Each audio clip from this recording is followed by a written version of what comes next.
محترم حاضرین جمعہ، پچھلے 2 جمعہ خطبے جو ہیں وہ روح کے تعلق سے تھے۔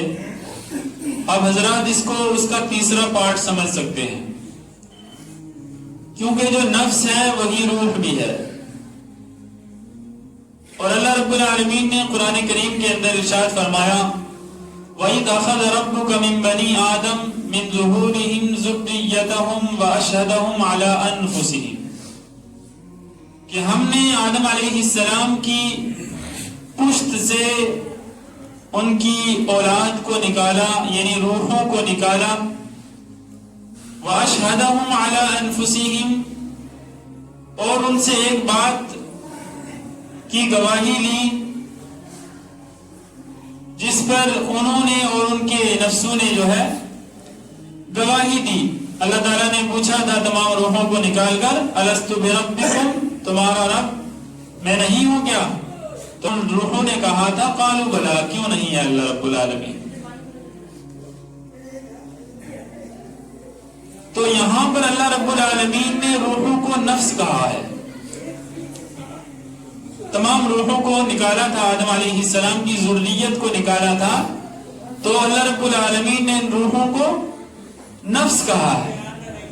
انفسہم، یہاں نفس کا ذکر ہے، تو اس سے یہ بات واضح ہو جاتی ہے کہ روح اور نفس جو ہے دونوں ایک ہی چیزیں ہیں۔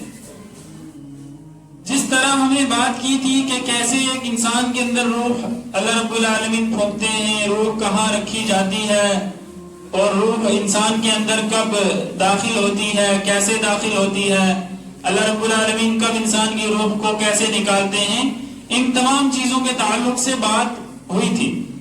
لیکن وہیں جو روح ہے یا جو نفس جسے ہم کہیں گے آج کے اس خطبہ جمعہ میں، یہ جب انسان کے اندر رہتا ہے، یعنی یہ جو انسان کی حیات ہے، انسان کی جو زندگی ہے، اس کے اندر نفس کا کیا کردار ہے۔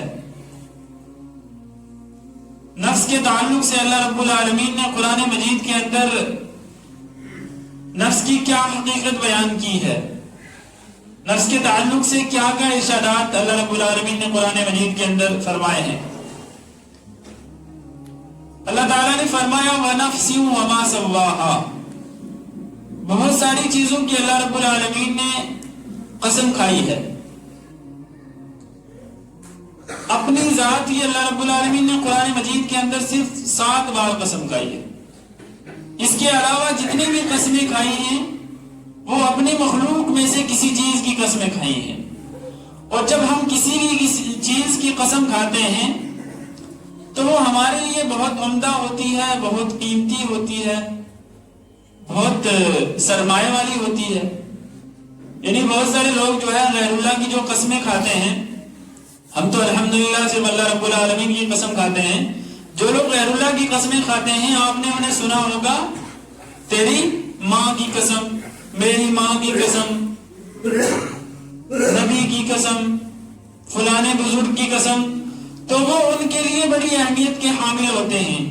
جس طرح ہمارے لیے ماں باپ بڑی اہمیت کے حامل ہیں، اسی طرح جو شخص اپنی یعنی سب سے قیمتی چیز کی قسم کھاتا ہے، تو یہ جو ہماری زندگی ہے، یہ جو ہماری روح ہے، یہ کوئی فالتو کی چیز نہیں ہے، 2 ٹکے کی چیز نہیں ہے، کم قیمت والی چیز نہیں ہے، بلکہ بہت قیمتی چیز ہے۔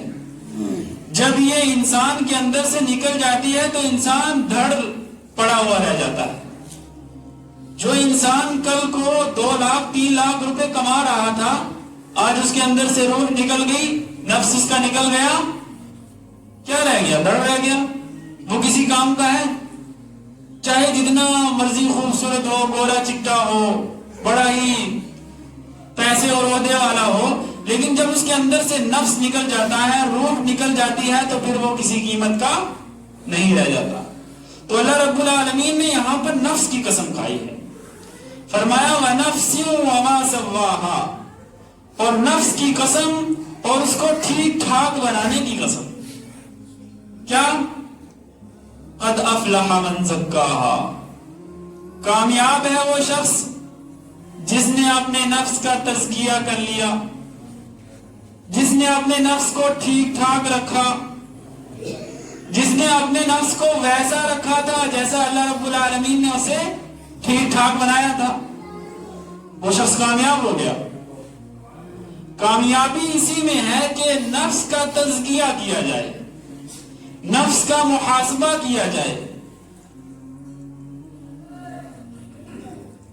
نفس کو کنٹرول میں رکھا جائے۔ اور آگے فرمایا وَقَدْ خَابَ مَنْ دَسَّاهَا، اور اس شخص کے لیے ناکامی ہے جس نے اپنے نفس کو مٹی کے اندر دسا دیا۔ کامیاب وہی لوگ ہیں جنہوں نے اپنے نفس کا وقت پر محاسبہ کیا، اپنے نفس کی قیمت کو جانا، اپنی نفس کی قیمت کو سمجھا، وہ لوگ کامیاب ہیں۔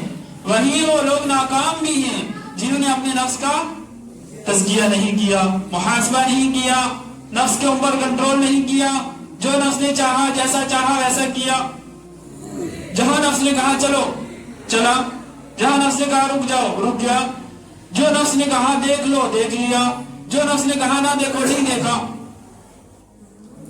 تو جب تک انسان اپنے نفس کا محاسبہ نہیں کرتا تب تک اس کا نفس اس کے لیے ضلالت و گمراہی، اور آخرت میں ہمیشہ ہمیشہ کے لیے جہنم۔